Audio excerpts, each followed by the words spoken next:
जय बोलो श्री गुरु महाराज की जय। दोस्तों, मैं आपका दोस्त मोटिवेशनल विशाल श्री गुरु महाराज जी की कृपा से कुछ आप बीती कुछ जग बीती आपको बता रहा हूँ। गुरु महिमा आप सभी ध्यान से सुने और मेरे अगले वीडियो के लिए चैनल को सब्सक्राइब कर दें। जय बोलो श्री गुरु महाराज की जय। बंबई में एक आलीशान और विशाल कोठी, परंतु इसमें रहने वाले पिता सेठ ओंकारनाथ और उनका पुत्र विजय ही थे। बाकी कोठी में नौकरों की पूरी फौज थी। विजय 21 साल का हो चुका था। उसकी स्वर्गवासी मां ने शादी के बाद श्री गुरु महाराज जी से नामदान लिया था। मां के स्वर्गवास के बाद विजय व उसके पिता सेठ ओंकारनाथ कभी भी गुरु आश्रम नहीं गए, परंतु आज न जाने क्यों विजय का दिल श्री गुरु महाराज जी के दर्शनों के लिए कर रहा था। उसने ये बात अपने पिता सेठ ओंकारनाथ को बताई। झट से सेठ ओंकारनाथ श्री गुरु महाराज जी के दर्शनों के लिए तैयार हो गए। अगली सुबह होते पिता पुत्र आश्रम पहुंच चुके थे। गुरु आश्रम में भारी भीड़ थी। श्री गुरु महाराज जी के दर्शनों के लिए लंबी लाइनें लगी हुई थी। जब पिता पुत्र का नंबर आया तब विजय ने भी श्री गुरु महाराज जी को माथा टेका और अपने बारे में पूछा। श्री गुरु महाराज जी बोले, बेटे तेरे भाग्य में मां और 3 बहनों का सुख लिखा हुआ है, तुम बड़े किस्मत वाले हो। विजय हाथ जोड़कर बोला, श्री गुरु महाराज जी, मेरी मां तो मर चुकी है और पिता बड़ी उम्र के हैं जो कि आपके सामने खड़े हैं। श्री गुरु महाराज जी बोले, मुझे नहीं पता, जो तुम्हारे भाग्य में है वो तो बेटे तुम्हें मिलेगा ही। अभी 2 हफ्ते भी नहीं बीते थे कि सेठ ओंकारनाथ व उनका पुत्र विजय का चंबा में जाना हुआ। चंबा पठानकोट से 100 किलोमीटर आगे पहाड़ी रास्ते पर है। मुंबई से ट्रेन द्वारा पठानकोट, पठानकोट से कार से दोनों पिता पुत्र चंबा आ गए। उनकी पुश्तैनी हवेली, जमीन जायदाद चंबा से सटते गांव में थी। वापसी में कार की अगली सीट पर बैठे सेठ ओंकारनाथ की नजर सड़क किनारे एक बहुत बड़े बरगद के पेड़ पर पड़ी। उन्होंने ड्राइवर से फौरन कहा, गाड़ी रोको। ड्राइवर ने गाड़ी रोकी। सेठ ओंकारनाथ ने ड्राइवर को गाड़ी बैक करके बरगद के पेड़ के आसपास लगाने को कहा। बरगद के पेड़ के पास पहुंचकर सेठ ओंकारनाथ गाड़ी से बाहर आ गया।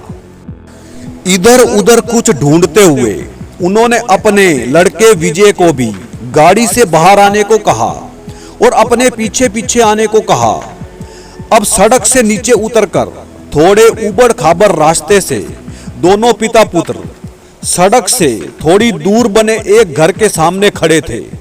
इस घर का पूरा परिवार, जिसमें पति पत्नी और 3 लड़कियां थी, बाहर बरामदे में ही बैठे थे।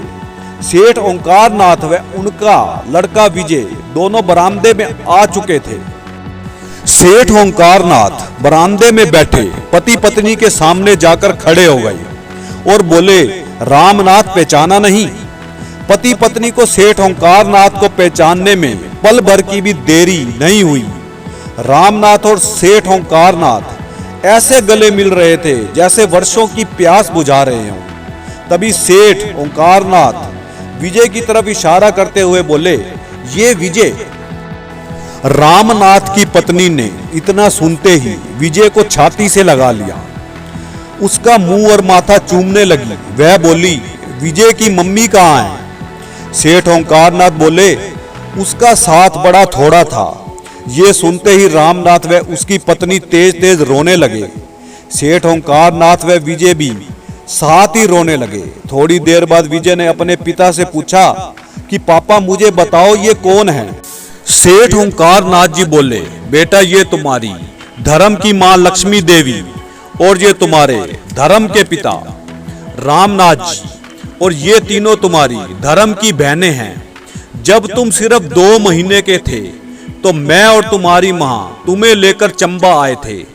वापसी में भारी बारिश के कारण सड़क का रास्ता बिल्कुल टूट गया था। हमने रामनाथ जी के घर में शरण ली थी। 8 दिन पहले ही रामनाथ जी की पत्नी ने एक लड़की को जन्म दिया था। तुम्हारी हालत रास्ते में बड़ी खराब हो गई थी। तब लक्ष्मी देवी ने एक तरफ तुम्हें और दूसरी तरफ इस तुम्हारी धर्म की बहन को अपना दूध पिलाकर तुम्हारी जान बचाई थी, क्योंकि तुम्हारी अपनी माँ का दूध तो उतरा ही नहीं था। बेटा, अगर ये परिवार ना होता तो तुम भी ना होते। विजय के कानों में श्री गुरु महाराज जी के बोले शब्द गूंज रहे थे। बेटा, तुम्हारी किस्मत में माँ और 3 बहनों का सुख लिखा हुआ है। तुम बड़े किस्मत वाले हो। विजय उठकर अपनी धर्म की माँ लक्ष्मी के पास आया और उसकी छाती से लिपट गया और बोला, माँ जल्दी से सामान पैक कर लो। मैं अब अपनी माँ, छोटे पापा और 3 बहनों को यहाँ अकेला नहीं छोड़ सकता। थोड़ी ही देर में ठसाठस भरी कार पठानकोट जा रही थी। विजय को ऐसा लग रहा था कि श्री गुरु महाराज जी ने पूरी दुनिया की दौलत उसकी झोली में डाल दी है। अब वह सोच रहा था कि मुंबई पहुंचकर सबसे पहले श्री गुरु महाराज जी के दर्शन को जाना है। जय बोलो श्री गुरु महाराज की जय। वीडियो को लाइक कर देना और चैनल को सब्सक्राइब कर देना। धन्यवाद।